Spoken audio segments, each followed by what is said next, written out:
Good evening. On behalf of the Student Academy of Doctors of Audiology, I would like to welcome you to today's Student Practice Management webinar, Buying Groups, presented by Dr. Brian Taylor. My name is Brian Doty, and I am pleased to serve as today's course coordinator. I have just a few housekeeping reminders before we begin.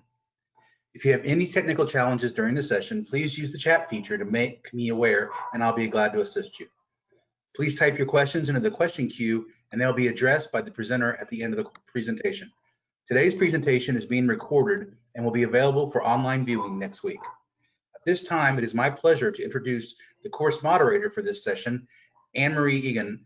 She is the SATA Board Communications Chair and third-year audiology student at the University of North Carolina. Thank you. On behalf of the SATA board, I'm excited for the opportunity to welcome audiology students from programs across the country as well. Oop, I just lost my mark in my spot. I'm sorry. Here we are. Today, we will be doing a session on buying groups and business advisory companies. It is also my distinct pleasure to introduce today's course leader, Brian Taylor, AUD. Dr. Brian Taylor is the Director of Scientific and Product Marketing for WS Audiology. He is also the editor of Audiology Practices, a quarterly journal of the Academy of Doctors of Audiology, and an editor-at-large for the Hearing Health and Technology Matters, a leading industry blog. Dr. Taylor has authored numerous peer-reviewed articles and textbooks and is a highly sought-out lecturer. Brian has nearly 30 years of experience as both a clinician, business manager, and university instructor. His most recent textbook, Audiology Practice Management, was published in 2019, and the third edition of his Selection and Fitting Hearing Aids will be published in 2020. Welcome. Well, thank you. Thank you, Anne-Marie. That was a very nice introduction. My webcam is on, so you can see me. Let me just kind of minimize these things so I can see my slides. The title of my presentation is very simple, buying groups. So this is who my background that Anne-Marie already covered, so I won't get into any more of that. And this is our agenda for tonight. I want to answer these 5 questions. What is the primary audiological or audiology business model? What is a group purchasing organization or buying group? Why and how do they operate, and why do they operate? What are the advantages of membership, and what are the ethical considerations? So as a student, these are some, I think, relevant questions that I want to try to address.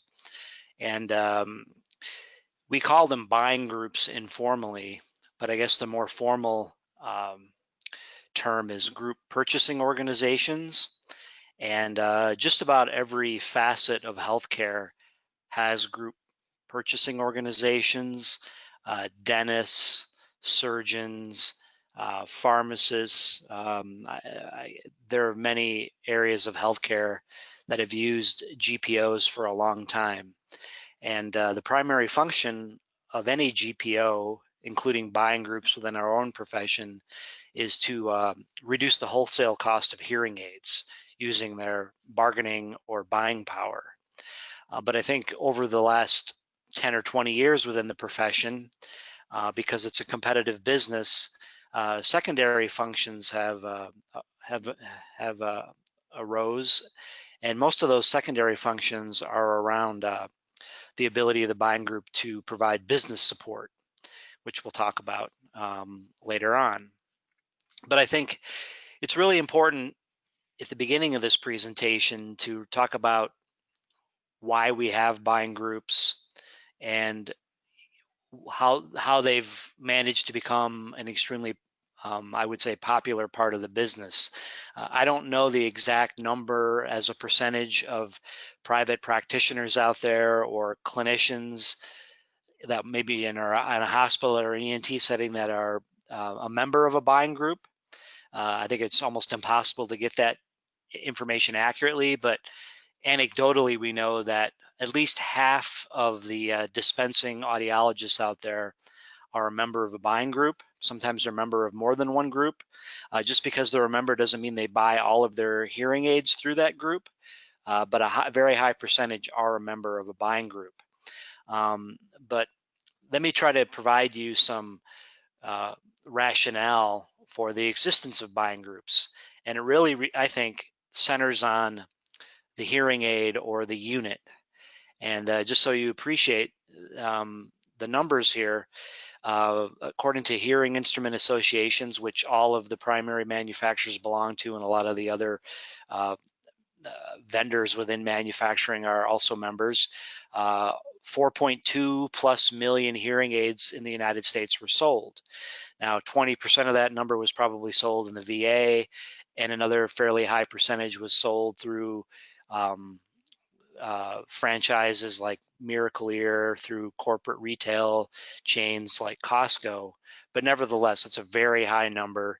And most of those devices, not all, but probably 95% of them were sold or distributed by one of the 5 primary manufacturers: Oticon, Signia, Widex, Starkey, Phonak. I guess those are 5. 6 would be, I'm missing one, Resound. So Widex and Signia are part of the same company now. That's why it's 5 and not 6. But here's what I mean when I say it's all about the unit. You've probably attended webinars or you've had lectures. They talk about over-the-counter hearing aids, managed care, unbundling, and those are certainly forces that are changing our industry, forcing us to evolve our business practices. But today, as we sit here in the summer of 2020, after we've gone through a pandemic and some other, unrest, audiology is still very much a product-driven business. What do I mean by that? That means that by far the most common treatment option we offer is hearing aids.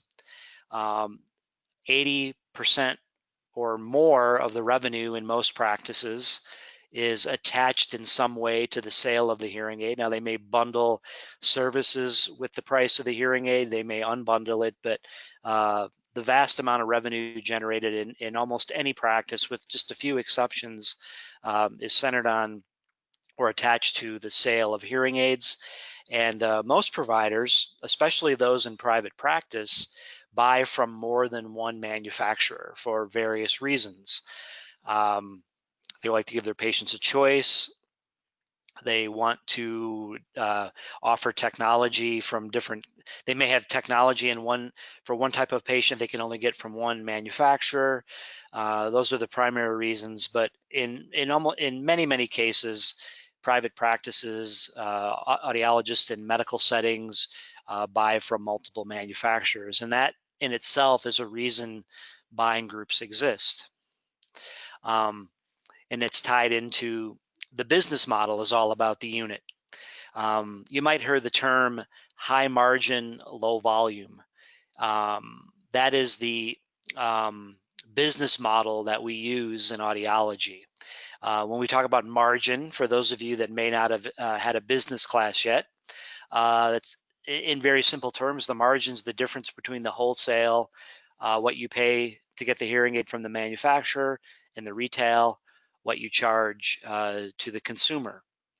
And so, quick and easy example, if you pay $1,000 wholesale and you charge the patient $2,500 for that hearing aid, the margin is $1,500.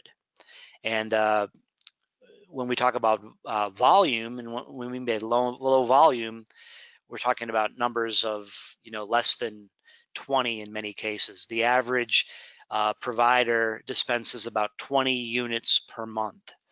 And you compare that to other businesses, that makes it low volume. And when it's a low volume business, you can have, or you sort of expect to see high margins because you're spending a lot of time with somebody, and that margin pays for that time, among other things. So when we talk about a margin of $1,500 per unit, that might seem like a lot, and it is. When you factor in that margin for 20 hearing aids in a month, that's $30,000 of gross revenue. or gross profit, I should say. But of course, we have to factor in a lot of operating expenses, and you see the list there. You have to pay the salaries and the benefits of your employees, rent, utilities, all kinds of different fees, all kinds of things related to marketing, including a website. And a big expense we often forget in audiology, unlike a lot of other helping professions, we have a huge equipment expense that we have to account for, audiometer, real ear, so on and so forth. So that eats away a lot of that gross profit after we have factored in the cost of goods from the hearing aids. And of course, one of the big, I think, challenges in the industry is that those margins are not predictable at all. I showed you that $1,500 fee, and that's really a margin for a premium hearing aid. And we all know not everybody acquires premium hearing aids. It's probably, a third of the market, if that, depending on where you are in the country. So that margin number is very unpredictable and somewhat unsteady, not only because it varies from product to product or technology level to technology level. Entry level products typically have much less margin than premium level products, but we also have to deal with managed care contracts. They typically have very little margin. We also have to factor in the fact that there's a return and exchange rate. And then of course the margins the margins are large, but then there's a time factor with each patient. And some patients, of course, require hours of time and professional services from us, and others require very little. So there's a lot of inefficiencies there. And I think the other thing in audiology that a lot of newer clinicians don't really appreciate until they've been at it a while is you can sometimes kind of be a victim of your own success, in the sense that the more hearing aids you fit this year and over the next few years, the less time you'll have down the road to see new patients, because more and more of your time is eaten up with people that need routine service, that have trouble with their hearing aid, that need annual visits, cleans and checks, whatever it might be. And if you're in an office that doesn't utilize audiology assistants, or you have some difficulty working remotely, seeing a person remotely via Skype, and they have to see you face to face, that cuts into revenue generating opportunities. So these are some of the reasons that I would argue buying groups exist. There is a lot of margin in the product. There's a lot of inefficiencies in our practices, and buying groups are there to kind of fill the void. So I want to really fully appreciate why buying groups exist. I want to go a little bit deeper into this conversation. So it's really, the term that I would use to describe why buying groups exist is because the business model is highly inefficient.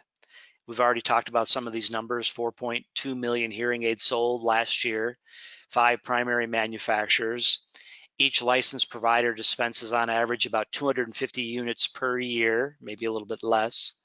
And if you do the math, that's about 15,000 individual points of sale.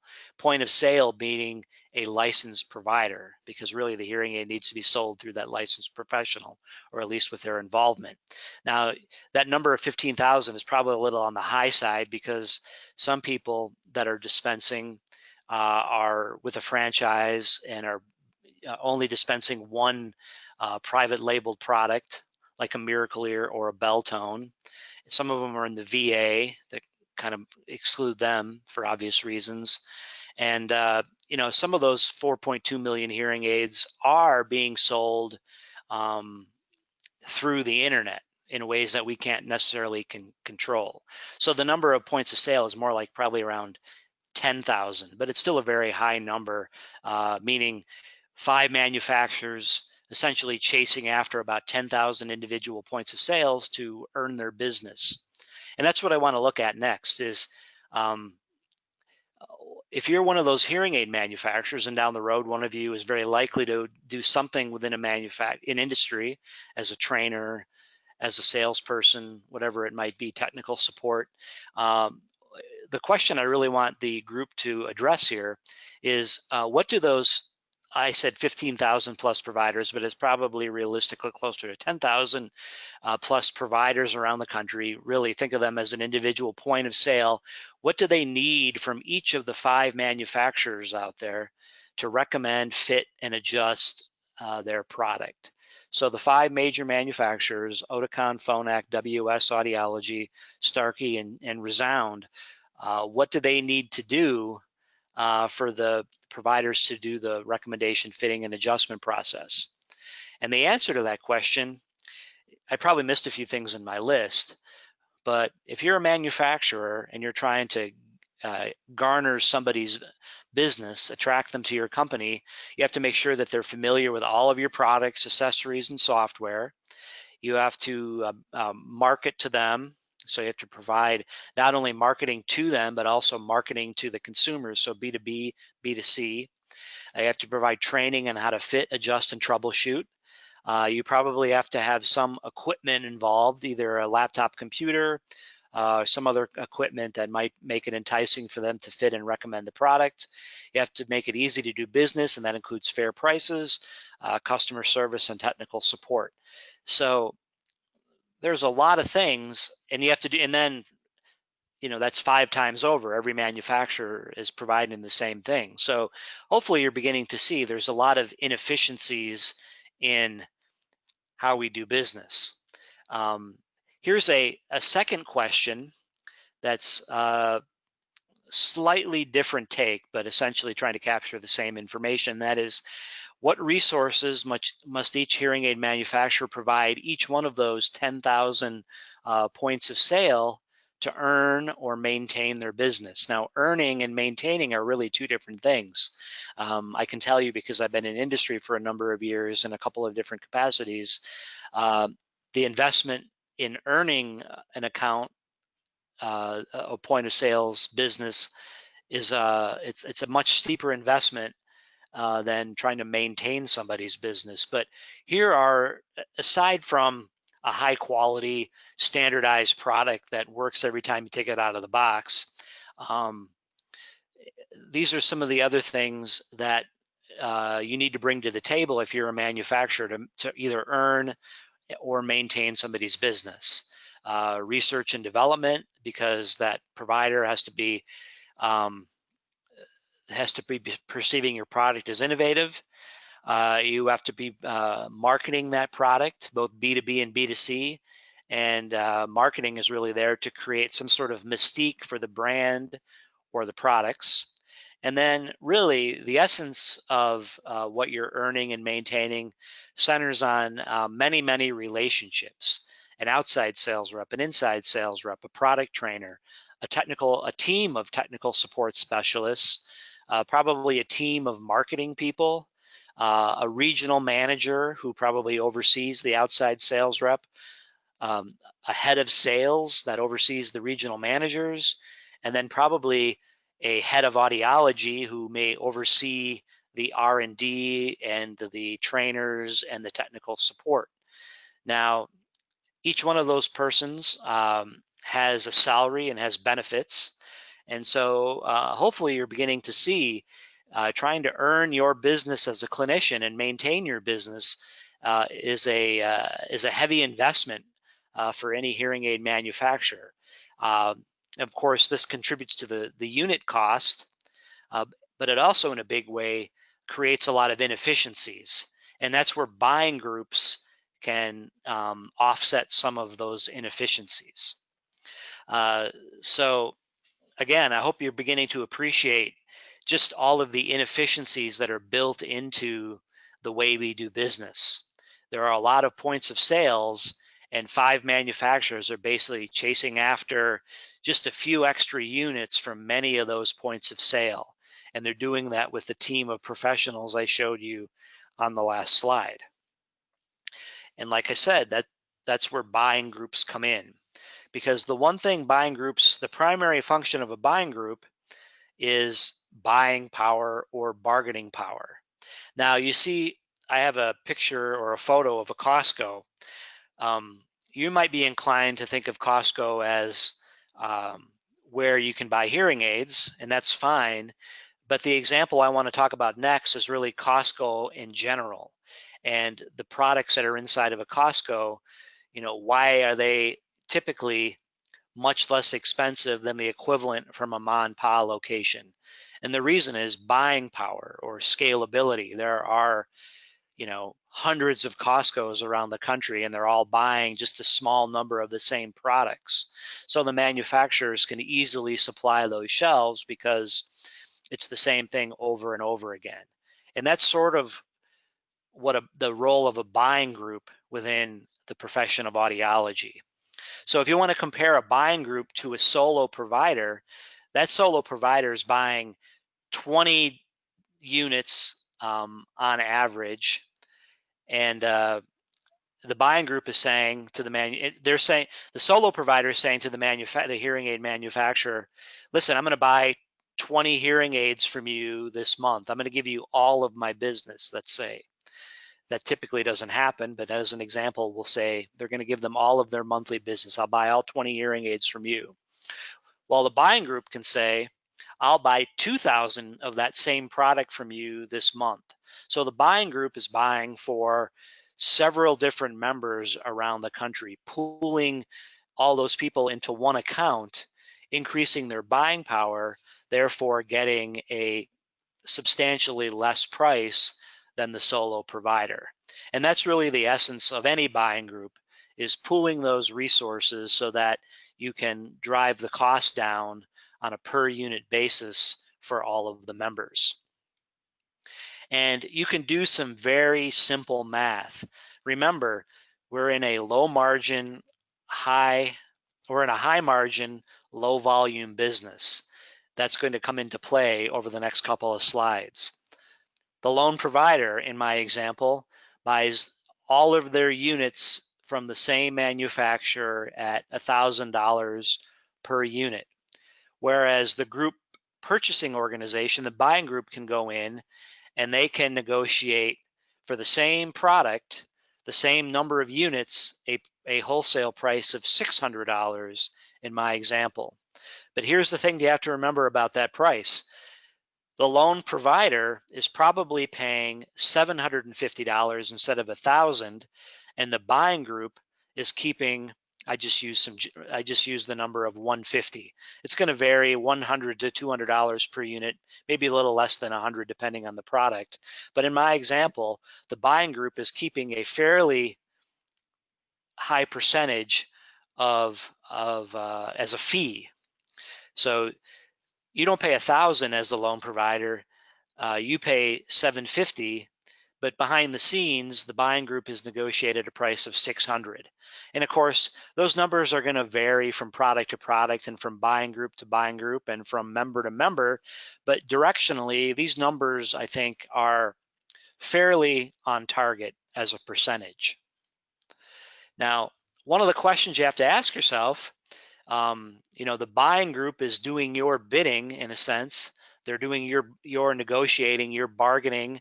What are they doing with that $150 a unit in my example? And there's really three buckets they can put that money.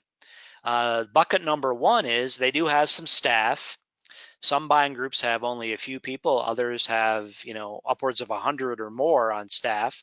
And of course, those people have a salary and they have benefits and they have to be paid. So overhead contribute is probably a pretty substantial bucket. The second bucket is they set aside money for business support.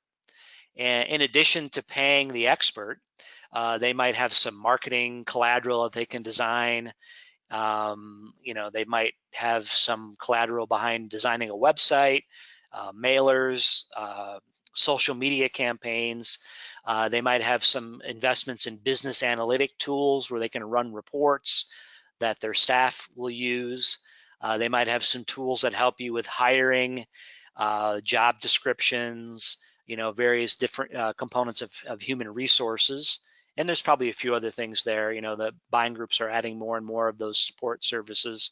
And then the third bucket, I just kind of put it as rebates, perks, and dividends to members. So you go on an educational junket or a trip to the Bahamas. Yes, it's a fun time and you are getting CEUs, but they might set aside money out of that unit that they get for the trip. That could be tuition to go to AAA. It could be equipment, rebate. Maybe at the end of the year, if you hit a certain threshold, they might give you money back. So that money that's set aside for rebates, perks, and dividends can be used from the buying group standpoint for just about anything. That's a different question for you in the clinic, but from the buying point of view, that's just money that's sitting there that you're earning as you do business. And you can apply it to many different things. Now, yes, there are tax consequences for some of those things, and it's good to have an accountant, look at those things because you could be taxed if you use it personally. But we're going to table that discussion about how you use rebates, perks, and dividends for the end, because that's an important discussion that we want to have. Let's just kind of talk about at a high level, what are some of the advantages of the different parties? We have the buying group, we have the manufacturer, we have the clinician, and we have the patient. So we really have 4 parties, and the buying group in a lot of ways is kind of a middleman. They don't really have to be there, but they have negotiated a favorable price for you. It's maybe saved you some money, and they might be able to offer you some services. So from the buying group's point of view, what are some of the advantages of them existing? Well, they can offer some professional services, so they play a role. And for society in general, they do provide jobs for people. You take any number of buying groups today, and they employ 10 or more individuals, and those individuals are providing, I would argue, a pretty valuable service for a lot of their members. What are the advantages of a buying group for a manufacturer? It's a little bit more tenuous, because I don't think buying groups necessarily are beneficial to a manufacturer if the account, if the clinic, if the provider is doing 30, 50, 70 units a month with and 80-90% of their businesses with that one manufacturer.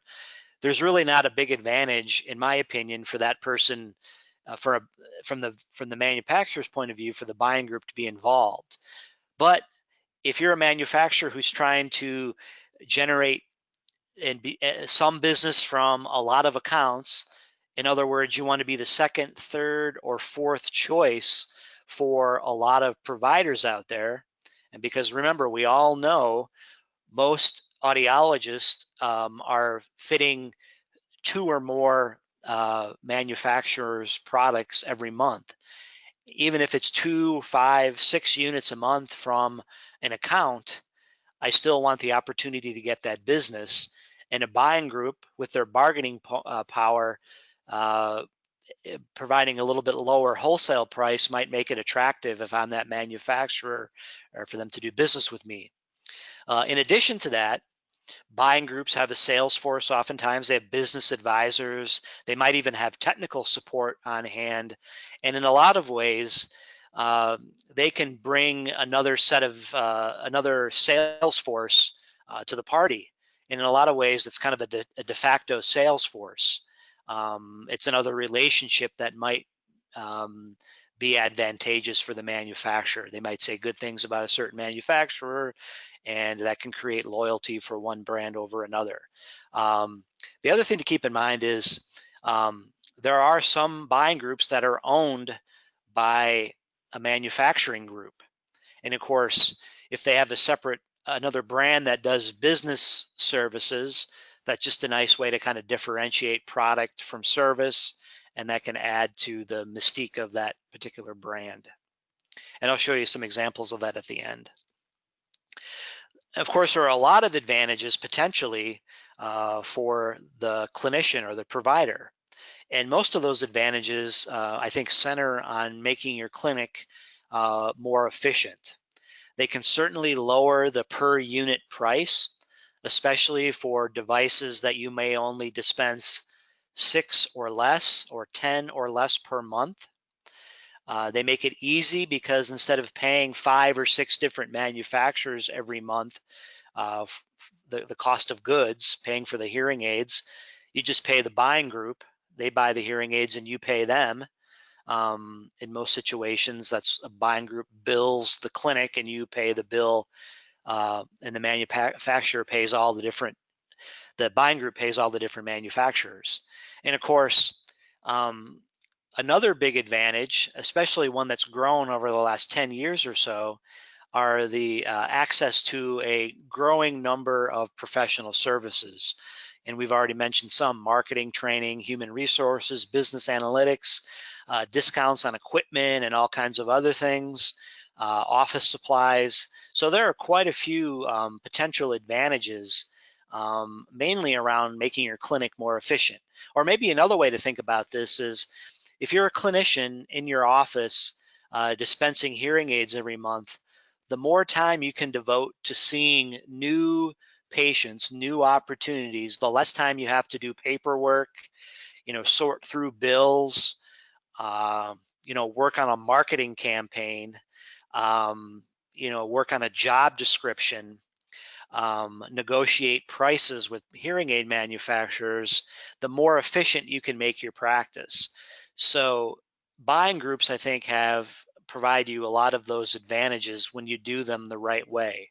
They allow you to be much more efficient. And then, of course, we can't forget our patients that are buying the hearing aids. And of course, I use the word potential here very deliberately, because the potential advantage for patients is they will have a reduced price for their hearing aids. And we like to think that happens, and it probably happens in some cases, but I really have no evidence to say that, working with a buying group is lowering the cost for patients. Potentially that's true. Theoretically, it's certainly true, but we don't really have any good data from anywhere to say that that's actually happening. So we'll just kind of make the assumption that there are patients out there saving a little bit of money because we have some clinicians out there working with buying groups. Where I want to spend just a few, I'm kind of wrapping things up here. I wanted to keep this presentation short and sweet, and certainly open it up to any questions you have. But as a student right now, and assuming you're going to be going into clinical work over the first few years of your career, a really important question that you have to wrestle with is, do you think that buying groups are ethical? And this is a question that I think doesn't have a simple yes/no answer, but I think we have to pay very careful attention to any potential conflicts of interest.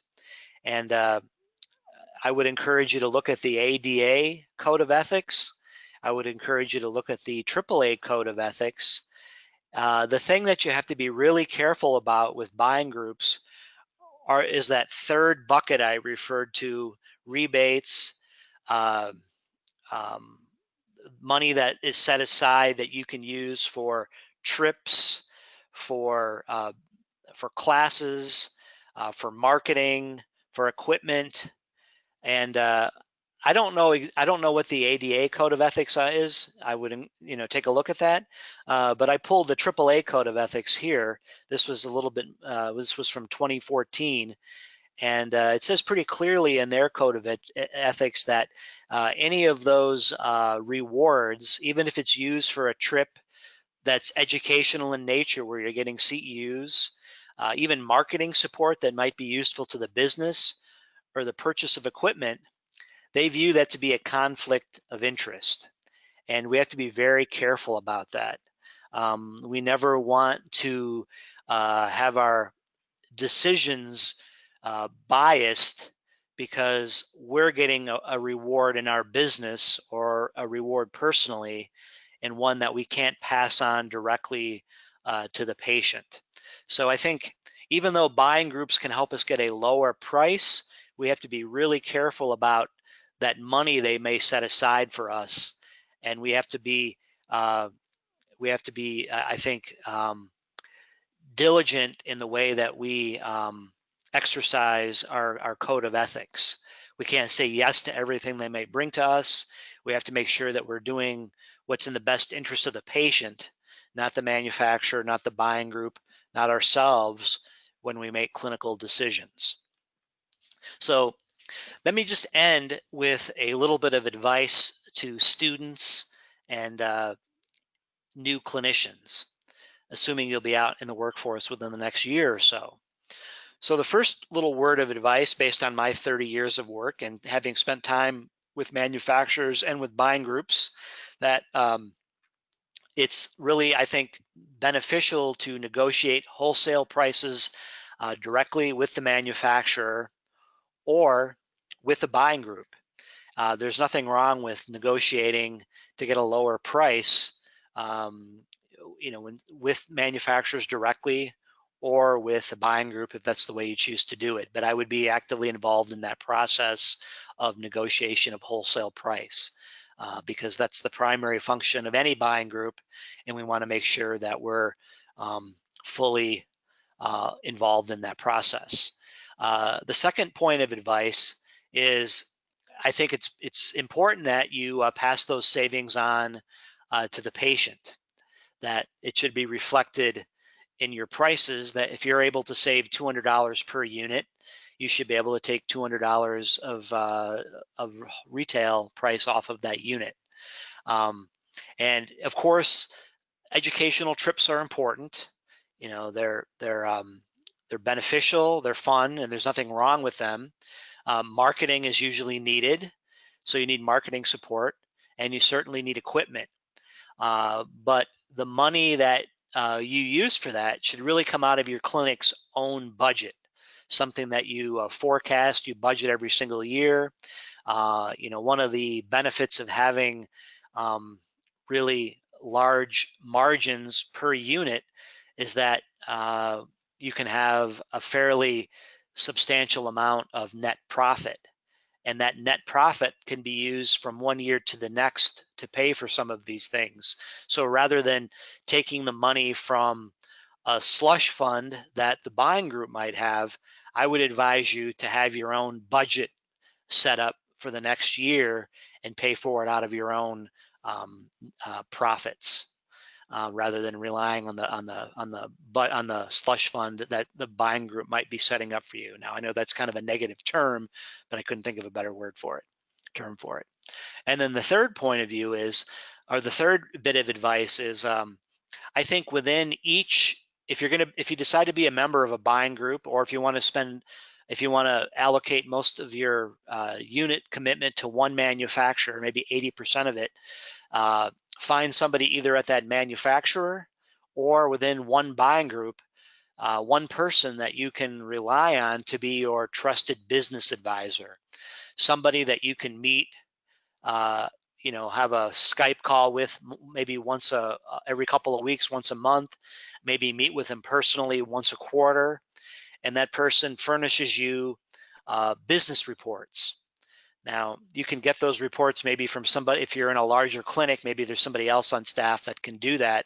But again, if we're trying to be more clinically efficient, free up time to see new patients, then the service of a trusted advisor that the buying group might have, that could be the regional manager of a buying group, whoever it might be. That's a service, I think, that would be within the ethical boundaries, in my opinion, that you can use just to be able to run your practice in a more efficient way. You're not taking money out of a fund, but you're relying on a service. You're getting reports. You're relying on their advice to help you. And I would rely on that advice, maybe meeting them once every couple of weeks, once a month, or in person on a quarterly basis. All right. Well, I guess another maybe advantage if you're a clinician is that you have no shortage of choices when it comes to buying groups. I'm sure I'm missing a few. I know there are many more regional buying groups, but these are the ones that you should probably know about. You should know that the very first buying group was Marcon, established back in the 1970s. And the interesting thing about Marcon was that at the end of the year, they had money in a fund and they used it like a dividend, where like a stock, where at the end of the year, if they had a good year, everybody would get a dividend. You may notice that Marcon has now been merged with AudNet, and it's called AudNet Hearing Group. That happened a year or two ago. Back in the 1990s, AHA, the American Hearing Aid Association, now it's called Consult YHN, Your Hearing Network, and the Sonus Network, which is now called the Elite Hearing Network, those both came into existence around the same time in the 90s. Oracle, which is now called Audiology Practice Builders, about that same time. AudNet, Audigy. Audigy spawned Fuel Medical, which was really a buying group that was designed to provide services and pricing for ENT practices, audiologists within an ENT practice. AudConnex, Alpaca, Pivot, Entheos, I think I'm pronouncing that properly. That's a buying group that is trying to offer philanthropy. And there are others that I apologize if you remember or know somebody that's in one of the buying groups that I missed, but there are many out there. And then I'll leave you with this slide right here. This is a handy slide that kind of shows you what company owns what brand. So if you look at the top of the slide, you'll see a whole slew of single brand companies.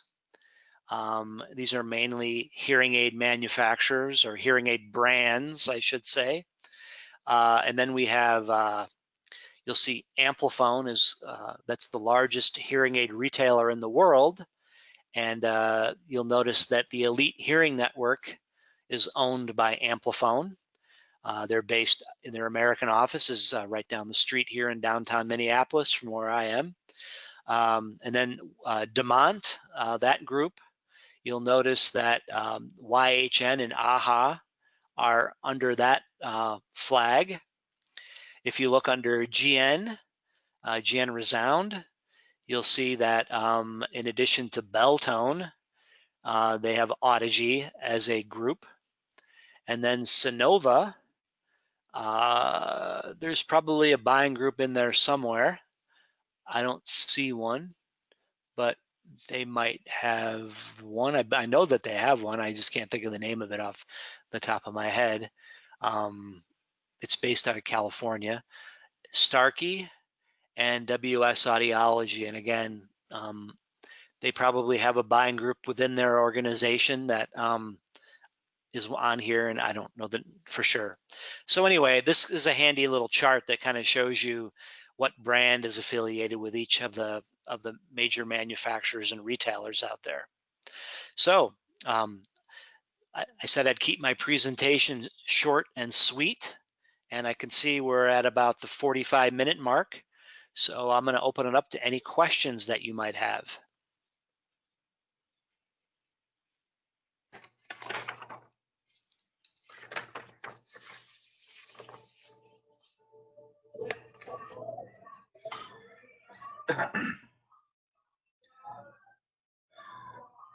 Thank you, Dr. Taylor, for that informative presentation. We have some questions in the queue, and I'll read them at this time. What do you think the future is for audiology and prescribing hearing aids? In other words, just as doctors can't own a pharmacy, will audiologists not be able to dispense hearing aids? Well, as you may know, there was a time till about, and that's really how ADA came into existence. I think it was the late 1970s.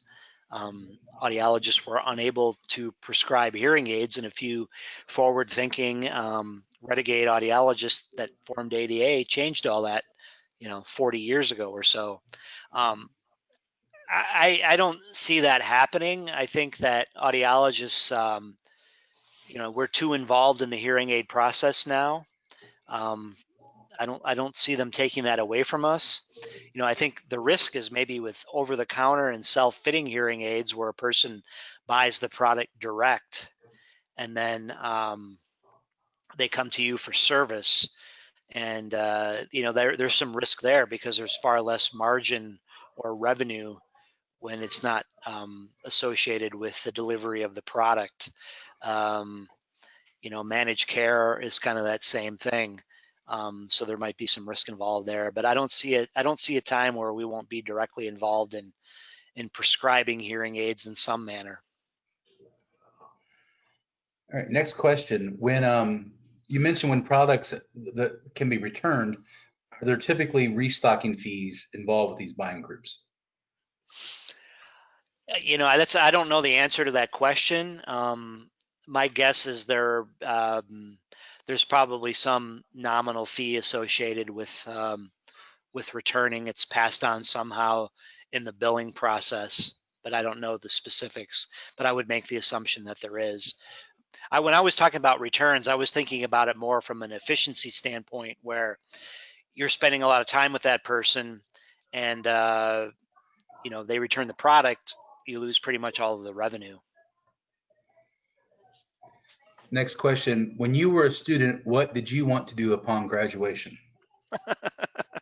Well, that was in 1991, so that was almost 30 years ago.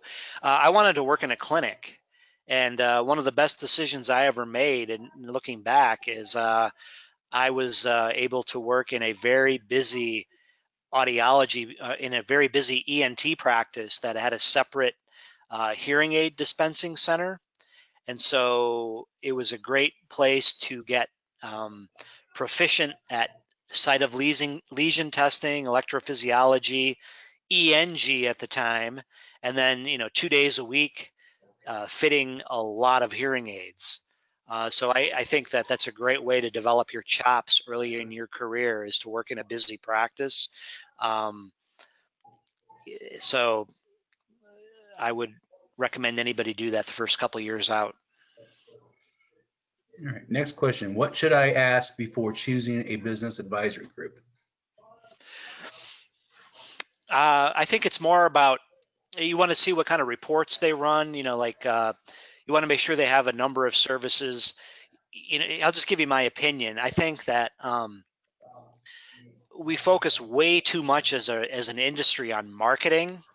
Everybody wants to market, try to attract new patients, and of course that's an important part of the business. But I would want to know what kind of analytical tools they have. Like, can they run reports on cost of goods, P&Ls, just how sophisticated are they at running the reports and then providing me with actionable information.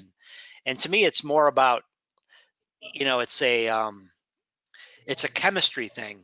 You want to have chemistry with the person, like feel comfortable with them, trust them, feel that they're have your best interest at heart, not trying to sell you something.